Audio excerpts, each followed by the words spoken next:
Okay, next we have Utah. Their win total is set at 8.5. Maybe feels slightly disrespectful coming off back-to-back Pac-12 titles, but they've also man, it just seems like recently they've gotten off to some slow starts. They constantly seem to lose some non-conference games that just look back on the season like, how did that happen? Like, how did they lose to Florida last year? They've had a few others, like BYU, just in previous years. But anyway, Kyle Whittingham, very much a known commodity, kind of unlike some of the other teams in the Pac-12 that maybe are higher ranked at the beginning of the season, that have like brand new coaches or whatever. Utah, Kyle Whittingham, that is the opposite. Like, we're talking about just the model of consistency. Utah has been a very solid Pac-12 program for a long time under him. 10-4 a year ago, top 15 team per power rankings. They bring back Cam Rising. They have some good running backs. It does seem like the receivers, like there's some names there that they feel decent about, but nobody that you like the common fan is like excited about, like a non-Utah fan. Stop me if you've heard this before. Their offensive line is supposed to be pretty good, and their defense is supposed to be pretty good. So I don't know. Like, what do you think about Utah this year, Ashton? They're good in the trenches, you would say. Yeah.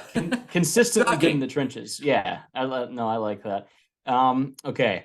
The number looks disrespectful that you mentioned. However, you dig into that, it's tricky. Florida is a home game for them. They lost to Florida last year. I know that game was at the Swamp. I know Florida had Anthony Richardson at that point. Florida's tricky. That opening game is tricky. That's not easy. That game is, I think, going to be close. The line, I think I saw Utah favored by 7. That was at the time. That one could have moved a little bit. They also go to Baylor, you mentioned. It's tricky. It is. That is a tricky matchup. UCLA at home. You go to Oregon State, Oregon at home.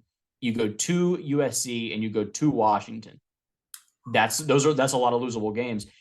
It feels disrespectful. 8.5 feels disrespectful to a team that always wins at least 10 games, right? They won the Pac-12 the last 2 years. I'm going to go under. The reason I think Cam Rising, he is coming off an injury. How quickly does he get back to 100%?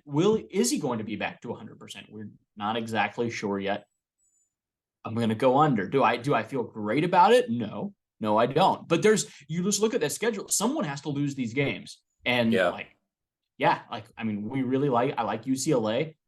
I like Oregon State. I think Florida and Baylor are tricky games. I just do. So, yeah, I'm going to go under, and you can feel free to roast me if you'd like. No, I absolutely won't. I'm still not sure where I'm going, but the fact that they have to go to Washington, to Oregon State, to USC, to Baylor. Take the over. You have to take the over. Come on, we can't agree on it. It's rough. I know we can't agree on everything, but man, like that's a tough schedule. You play Florida and Baylor out of conference, and it's already a top-heavy conference. Now, the Pac-12, they don't all have to play every other team in the Pac-12, but, I mean, who's the really good team in the Pac-12 that Utah isn't playing? They're playing all of them. Right. I do think at some point USC is going to figure out the Utah problem they have.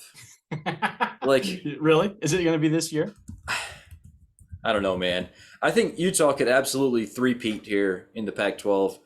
I also don't trust them to avoid another kind of head-scratching loss in the non-conference. Not that Florida or Utah would necessarily be head-scratching, but if you're talking about a legit Pac-12 champion, like, they shouldn't be losing those games, and I absolutely could see them losing one of those two.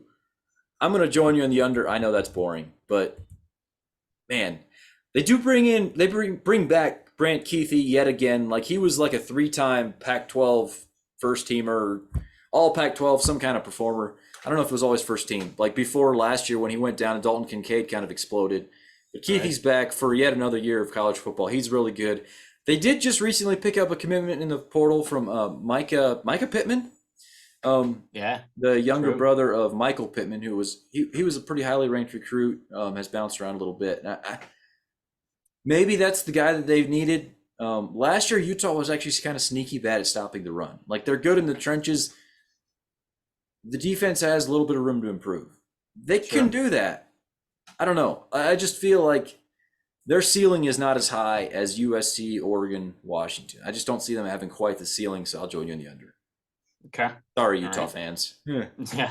We actually really like your team. Like we really do. Like I have a ton of respect for that team.